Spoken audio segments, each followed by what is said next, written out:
СДСМ добро ќе размисли кои ќе бидат неговите кандидати за градоначалници за источниот регион во октомври. До сега од нив покажаното веројатно е доволно за процена на нивната способност, иако некои впечатоци се уште можат да се променат. Обично се вели дека крајот го краси делото, и тоа е убава прилика за сите, но реалноста е сосема друга.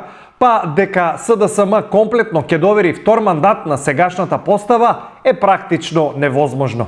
Тоа е до кандидатите и до партиите. Ако некој кандидат не се задоволни или ако анкетите нивни покажуваат дека некој друг кандидат има подобри шанси, тогаш најверојатно да се тој кандидат. Така да политичките партии се рационални и практични субјекти.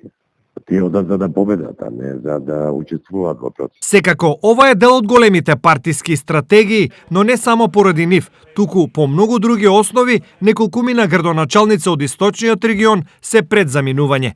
Некои тоа ќе го бараат сами, но други сигурно ќе се соочат со разочарување. Од друга страна, ВМРО ДПМН во за нив верниот исток уште полага голема надеж. И иако е прерано, но голема е веројатноста дека за најмалку две општини партијата своите кандидати веќе јасно ги гледа. Со исклучок на голем пресврт, тоа за штип во овој момент е пратеникот Иван Јорданов и за Карбинци координаторот Виктор Паунов.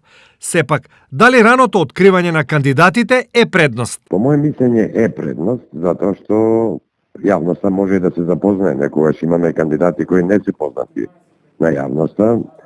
Мислам дека ако рано ги номинираат, тогаш и граѓаните имаат повеќе време да ги запознаат, нивните намери, нивните начинот на нивното однесување, нивната озбилност, посветеност, отколку да излезат на ден-два пред затварањето на листите. И на тоа секогаш сум коментирал дека не е коректно. Но во политиката и во избори изненадувања има секогаш, па од тука сликата појасна ќе станува до 15 август, датум кога најверојатно ќе бидат распишани изборите на 15 октомври.